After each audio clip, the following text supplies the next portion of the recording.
Bismillahirrahmanirrahim. Assalamualaikum warahmatullahi wabarakatuh. Jadi ini adalah video pembelajaran untuk materi bab selanjutnya, yaitu jaringan hewan. Untuk jaringan hewan ini sebenarnya adalah rangkuman dari nantinya yang akan kita bahas, yaitu sistem-sistem organ yang ada di tubuh hewan atau tubuh manusia.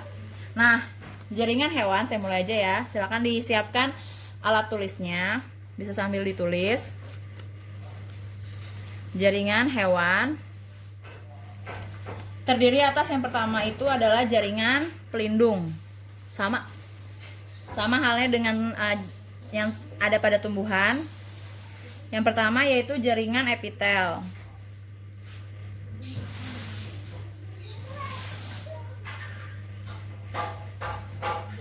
Jaringan epitel ini fungsinya ialah sebagai proteksi ya. Kemudian absorpsi. Absorpsi ini adalah penyerapan. Kemudian ada sekresi. Sekresi adalah menghasilkan suatu sekret atau suatu zat. Kemudian ada difusi. Difusi ini adalah pertukaran. Bisa gas, cair atau padat. Nah, kemudian letaknya. Letak jaringan epitel. Letaknya adalah bisa untuk melindungi organ dengan lingkungan luar, yaitu disebut dengan epidermis. Saya tulis di sini luar. Kemudian ada yang namanya endotelium. Jadi yang namanya lapisan epitel ini atau jaringan epitel ini bukan hanya melapisi satu organ dengan lingkungan luar, tapi bisa juga organ itu letaknya ada di dalam. Nah, namanya adalah endotelium, yaitu melapisi organ-organ dalam, seperti misalnya lambung. Nah, walaupun lambung ada di dalam tubuh, tapi lambung itu butuh juga untuk dilindungi. Makanya epitel yang ada di lambung disebut dengan endotelium, yaitu melapisi organ-organ dalam. Yang ketiga adalah mesotelium. Mesotelium ini dia itu berada pada rongga-rongga tubuh. Kemudian ciri khusus dari jaringan epitel ialah sel-selnya atau sel-sel epitelnya ini tersusun rapat. Kemudian tidak ada pembuluh darah. Tidak ada pembuluh darah. Kemudian yang selanjutnya adalah adanya saraf, adanya sel saraf. Dan yang selanjutnya adalah tingkat atau sifat regenerasinya itu tinggi. Apa itu regenerasi? Regenerasi itu adalah pembaharuan. Jadi ketika ciri khas dari jaringan epitel ini adalah ketika sel-selnya rusak, itu nanti dia bisa memperbaharui secara langsung. Jadi mudah untuk memperbaharui atau regenerasinya tinggi. Kemudian berdasarkan bentuk,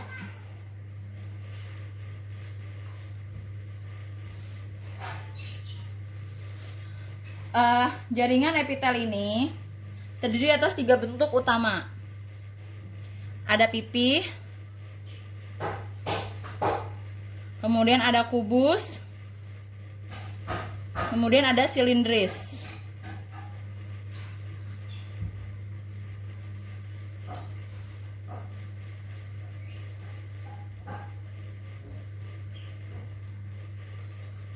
Ya, kita bahas masing-masing satu-satu. Masing-masing dari ketiga bentuk ini itu ada yang selapis dan ada yang berlapis. Contohnya saya gambarkan ya. Misalnya kalau selapis, nah bentuknya itu kayak gini. Ini pipih selapis. Kemudian kalau pipih berlapis berarti gini. Nah, 2. Nah, gitu ya. Kemudian kalau kubus lapis berarti gini. Kalau kubus berlapis berarti dia kubusnya ada 2 lapisan atau lebih. Silindris, kalau silindris lapis berarti gini. Perbedaan silindris dengan kubus, kalau silindris itu lebih panjang, kalau kubus itu lebih pendek atau kotak. Nah, kalau silindris berlapis Nah, dia gini bentuknya. Gitu ya. Jadi tiap-tiap bentuk ini punya selapis atau berlapis. Kita balik. Nah, yang selapis. Nah, kemudian kita lanjut yang selapis pada pipih. Gini ya. Pada sel epitel yang berbentuk pipih selapis, fungsi utamanya adalah difusi. Difusi itu adalah pertukaran zat. Nah, jadi karena bentuknya dia yang pipih atau yang tipis dan juga jumlahnya yang hanya selapis, itu memudahkan zat, salah satunya adalah zat gas untuk bisa bertukar. Nah, ada di mana letaknya? Yaitu ada di alveolus. Alveolus di mana? Alveolus itu adalah di paru-paru. Kemudian di kapiler darah. Kemudian ada juga di ginjal ya, atau di kapsul Bowman. Dan ada di lengkung Henle. Henle ini juga ada di ginjal. Kalau kubus selapis, fungsi utamanya adalah absorpsi atau penyerapan, juga sekresi. Saya tulis sekre ya. Nah, berarti fungsinya adalah untuk penyerapan, untuk menghasilkan suatu sekret atau suatu zat ya, suatu konsentrat. Apa itu? Ada di mana letaknya? Ada letaknya adanya di kelenjar ludah atau kelenjar saliva. Juga ada di tubulus ginjal. Nanti kita belajar ya. Selain itu ada juga di ovarium. Nah, yang silindris selapis itu fungsi utamanya masih sama, sebagai absorpsi atau penyerapan dan sekresi. Letaknya yang membedakan adanya di pencernaan, di organ-organ pencernaan seperti lambung, usus, kemudian ada pankreas, dan sebagainya. Nah, kemudian sekarang kita bahas yang berlapis, yang jumlahnya banyak, atau bisa juga disebut berlapis banyak. Pipih berlapis banyak fungsinya adalah untuk proteksi dan regenerasi. Jadi perlu diperhatikan, untuk yang berlapis banyak ini kebanyakan karena dia jumlahnya yang berlapis, fungsi utamanya itu kebanyakan adalah proteksi atau perlindungan. Nah, untuk yang pipih, letaknya itu pipih berlapis adanya di kulit, di mulut. Nah, gini ya. Kemudian untuk yang kubus berlapis, letaknya fungsinya sama ya, proteksi juga, absorb, dan sekresi atau pengeluaran cairan. Sekret. Adanya terdapat pada kelenjar keringat. Ada di kulit ya. Yang silindris itu fungsinya sebagai sekresi dan proteksi. Terdapat di mana? Terdapat di organ pernapasan. Seperti faring, laring. Nah, pada silindris berlapis banyak, ini ternyata ada juga yang namanya berlapis banyak semu. Semu itu kan artinya palsu ya. Jadi dia disebut berlapis banyak semu karena sebenarnya dia itu hanya satu lapisan. Cuma hanya saja kelihatannya kayak banyak. Kenapa bisa kayak gitu? Jadi gini, kalau silindris berlapis kan gini ya. Di sini ada inti selnya, karena kita ngomongin sel kan, ini jaringan. Kalau berlapis banyak, semu, dia itu bentuk selnya itu nggak rata. Coba ya, dan posisinya itu ada yang di atas, ada yang di bawah. Nah, ini kan sebenarnya selapis kan ya, bentuknya gini, selapis kan. Tapi karena bentuknya ada yang di atas, ada yang di bawah, posisinya, inti selnya tuh kelihatannya jadi kayak ada banyak. Nah, bisa dipahami? Jadi kalau kelihatannya itu karena kelihatannya inti selnya nggak rata, jadi kelihatan kayak dua lapis gini. Gitu. Ini yang lapisan pertama, ini yang lapisan kedua. Padahal kan kalau di dekat kan ini hanya selapis gini. Makanya dibilang berlapis semu. Ada di mana? Berlapis semu adanya di pernapasan bagian atas. Pernapasan atas. Oke ya. Untuk epitel sudah selesai. Kemudian kita lanjut ke masih ada. Bentuk yang selanjutnya adalah bentuk transisional. Ini saya pisah karena dia nggak masuk ke dalam 3 bentuk utama. Transisional itu bentuknya itu berubah. Jadi misalnya awalnya bentuknya pipih, tapi ketika ada suatu hal yang mengisinya, dia jadi bentuknya kubus. Nah, berarti perubahan bentuk ini didasari atau diakibatkan oleh adanya sekret yang terdapat di dalamnya nanti. Contohnya ada di mana? Contohnya ada di kandung kemih. Kandung kemih itu untuk menyimpan urin sementara ya. Nah, jadi ketika air urinnya belum atau air pipisnya belum banyak, jadi dia disimpan dulu. Disimpan itu di dalam epitel transisional. Kemudian ada yang namanya epitel kelenjar. Epitel kelenjar ini terdapat pada kelenjar endokrin atau kelenjar dalam dan eksokrin atau kelenjar luar.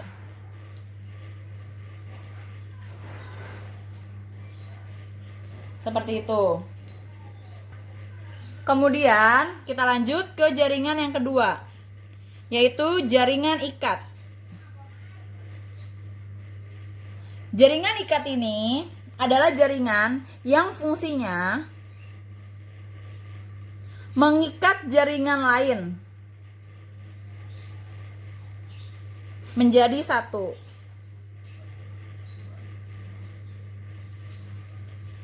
Nah, komponennya, jadi suatu jaringan disebut jaringan ikat apabila memenuhi syarat-syarat berikut ini.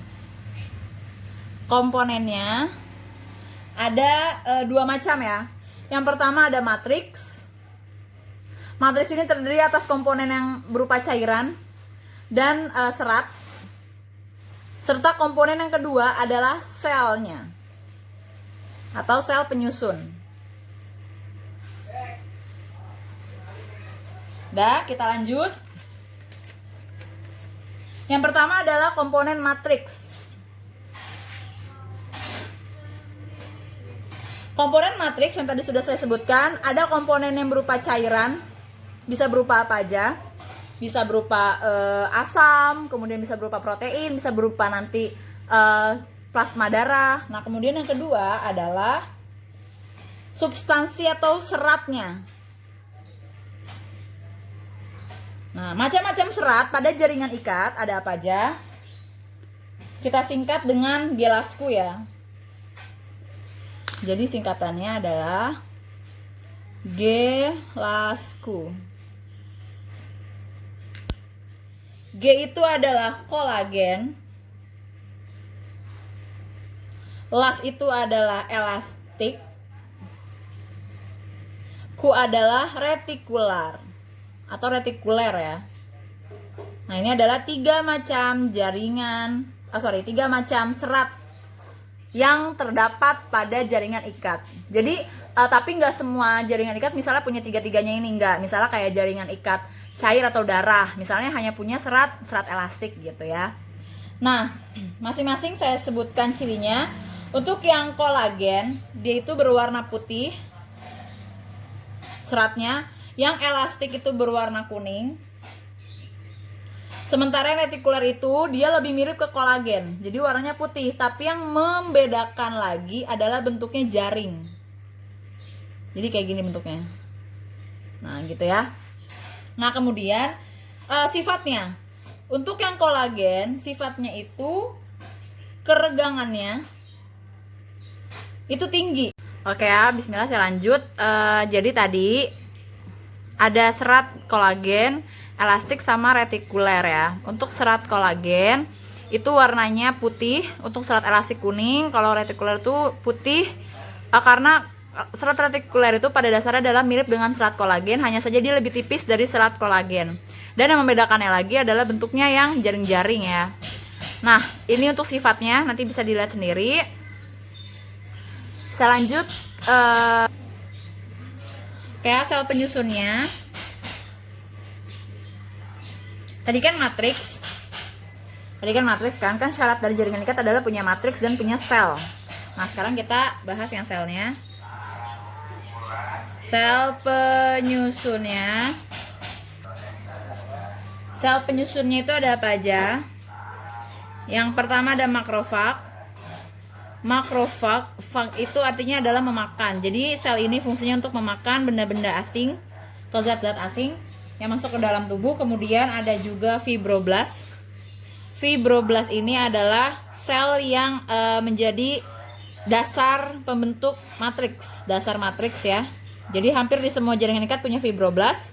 Kemudian yang ketiga ini adalah sel tiang, atau untuk membentuk heparin dan histamin. Nanti akan saya jelaskan lebih jelas di sistem sirkulasi. Kemudian yang selanjutnya ada sel lemak atau sel adiposa. Kemudian ada sel darah. Lalu kemudian ada sel melanosit. Nah, sel melanosit ini adalah fungsinya untuk memberikan warna atau pigmen. Gitu ya. Kemudian klasifikasi jaringan ikat. Klasifikasi. Yang pertama, ada jaringan ikat longgar.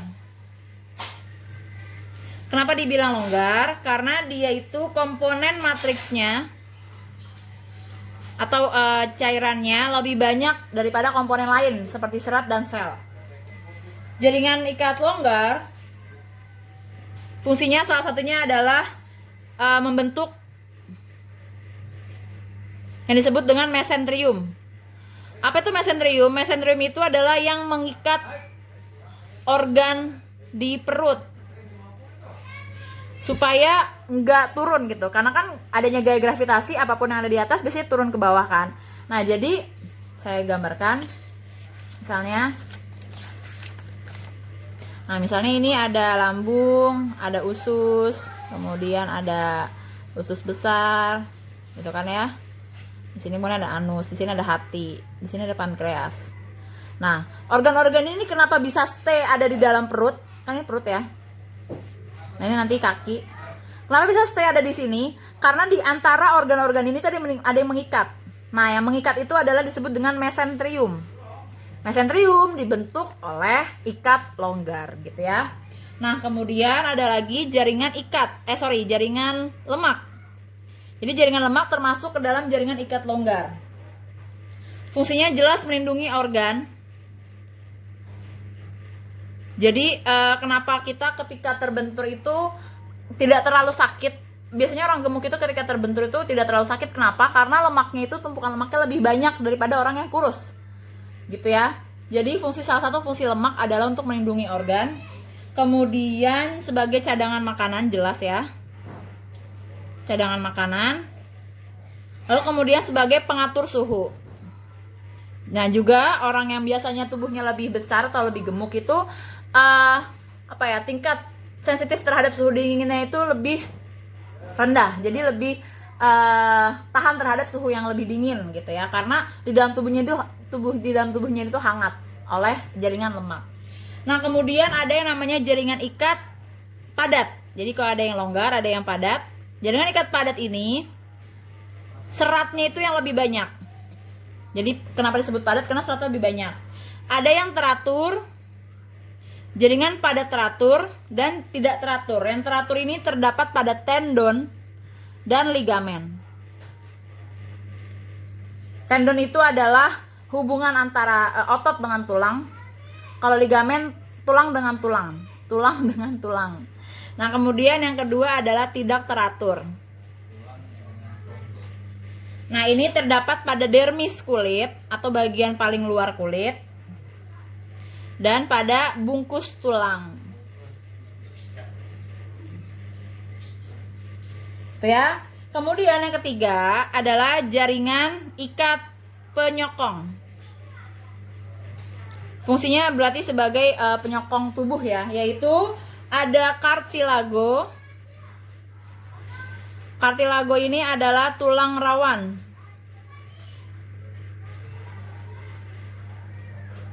Dan ada tulang sejati.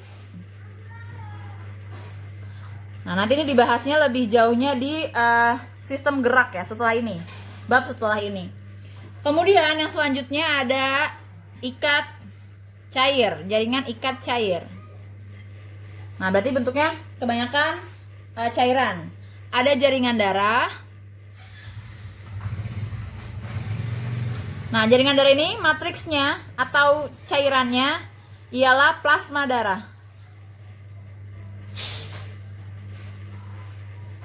Nah, sementara selnya jelas ya, adalah sel-sel darah. Ada sel darah merah atau eritrosit.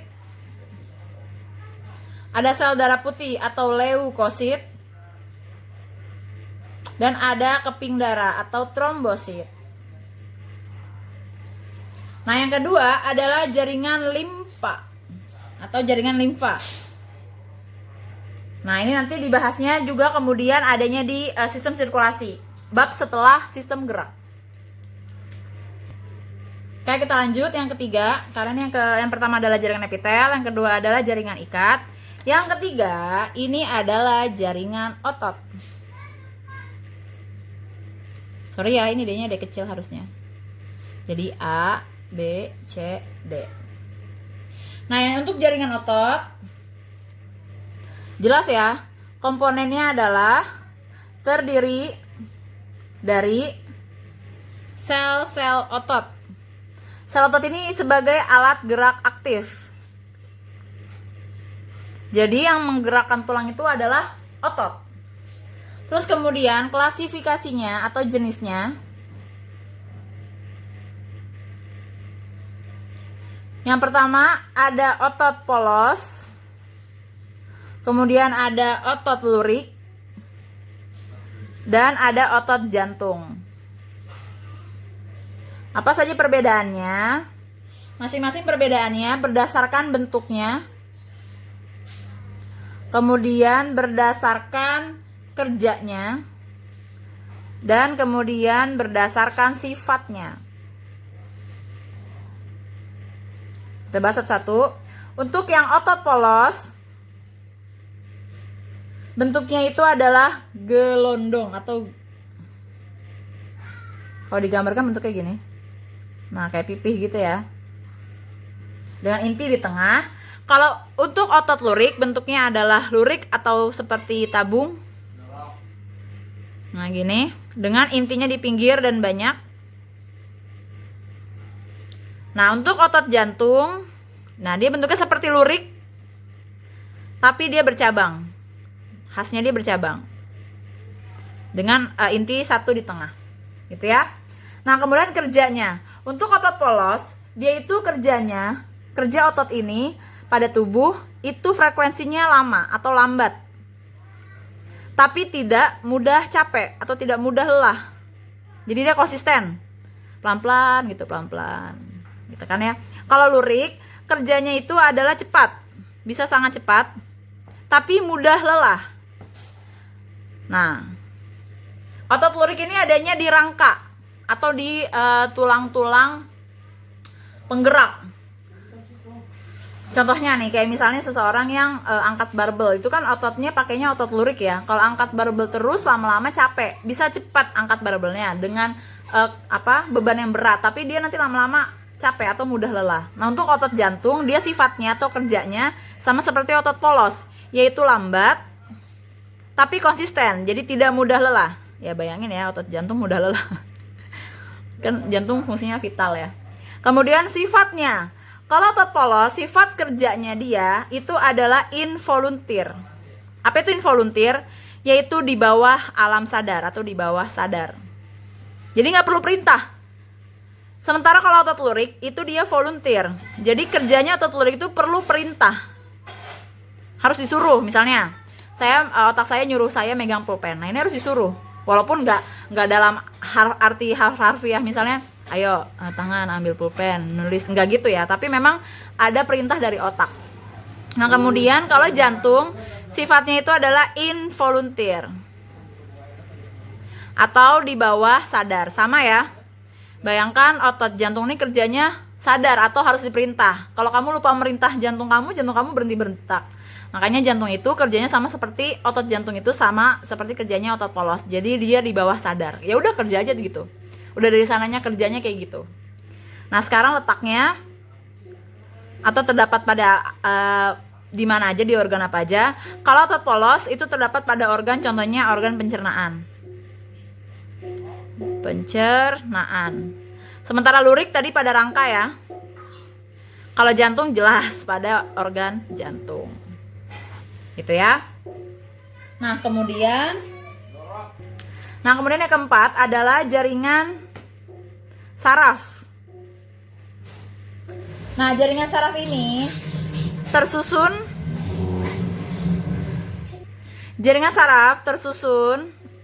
atas sel-sel saraf atau disebut dengan neuron. Manusia itu memiliki sel saraf itu sekitar banyak ya, bisa miliaran. Nah bentuk dari sel saraf itu sendiri secara umum bentuknya seperti ini. Kalau digambarkan,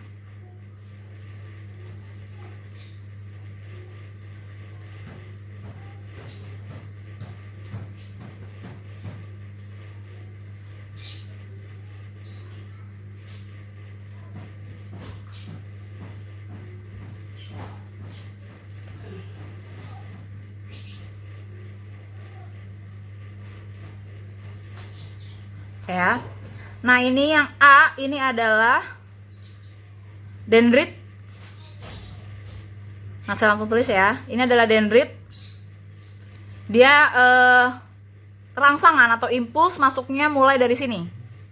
Jadi masuknya impuls mulai dari sini, dari dendrit. Nah kemudian diteruskan ke ini namanya badan sel saraf, dimana ini adalah intinya. Nah yang panjang ini, yang sepanjang ini disebut dengan neurit. Neurit terkenal juga dengan nama akson. Nah jadi nanti saraf itu atau rangsangan itu nanti jalannya gini, merambat gitu ya. Nah kemudian beberapa akson terselubungi oleh yang namanya kotak-kotak ini. Kotak-kotak ini disebut dengan selubung mielin. Yang disusun, jadi mielin ini itu dulunya belum ada. Nah kemudian mielin ini terbentuk oleh yang namanya sel Schwann. Ini intinya ya, jadi bukan ini selnya, tapi ini yang hitam-hitam ini adalah inti sel Schwann. Schwann itu nama orang penemunya. Nah di setiap satu mielin dengan mielin yang lain biasanya nggak menempel, dia ada jarak. Jarak ini disebut dengan nodus Ranvier. Gitu ya. Nah, kemudian yang bulat-bulat ini, nah ketika nanti rangsangannya sampai ke sini, ini disebut dengan tombol sinaps. Sinaps itu adalah rangsang ya, tombol sinaps. Nah, jadi nanti ini tersambung dengan dendrit yang lain, paham nggak? Nah, nanti ini tersambung dengan sel saraf yang lain, begitu seterusnya. Jadi sel saraf itu dia nggak dari satu, misalnya dari tangan nih sampai ke otak dia panjang gitu, enggak. Jadi dia nyambung gitu ya. Iban mana Iban? Nah kemudian, nah kemudian ini sudah selesai ya. Jadi jaringan-jaringan hewan, jaringan-jaringan yang ada pada tubuh hewan. Yang pertama saya ulangi, ada jaringan epitel. Yang kedua jaringan ikat. Kemudian yang ketiga adalah jaringan otot. Yang keempat jaringan saraf. Nah, itu semua nantinya akan menyusun banyak sistem organ. Nah, nantinya akan membentuk jaringan-jaringan tersebut nantinya akan membentuk organ dan sistem organ. Dan nanti organ-organ tersebut akan bekerja sama untuk membentuk suatu sistem organ. Untuk organ nanti ada organ dalam seperti jantung, lambung, hati, pankreas, usus, dan juga ada organ luar Organ luar tuh seperti mata, telinga, tangan, kulit, rambut, seperti itu ya. Nah, nanti sistem organ ini yang akan kita bahas. Yang pertama ada sistem gerak. Termasuk nanti di dalamnya ada tulang, otot. Makanya ini saya nggak bahas terlalu dalam ya, karena nanti dibahas ulang. Nah, ini ya tadi ya, mana? Ya, jaringan penyokong ya. Nanti akan kita bahas ulang di jaringan gerak. Sorry, di sistem gerak. Kemudian nanti ada sistem sirkulasi. Juga sama. Nah, ini tadi mana ya? Cair ya. Nah, ini ikat cair. Ini juga nggak banyak tadi saya bahas, karena nanti akan dibahas juga lagi di sistem sirkulasi. Kemudian ada sistem pencernaan. Sorry. Pernapasan dulu, pernapasan. Kemudian ada pencernaan. Kemudian ada ekskresi. Nah, kemudian di sini ada sistem yang namanya sistem regulasi. Sistem regulasi ini termasuk nanti di dalamnya ada hormon, ada indera, dan ada saraf. Nah, kemudian nanti ada sistem reproduksi. Selanjutnya adalah yang terakhir sistem imun atau kekebalan tubuh. Selesai gitu ya. Nanti untuk materi untuk materi PAS nanti akan saya kabarkan kembali. Sekian dari saya. Untuk pertanyaan-pertanyaan silakan ditanyakan di grup kelas atau bisa juga langsung ke saya. Terima kasih, sekian dari saya. Semoga jelas. Assalamualaikum warahmatullahi wabarakatuh.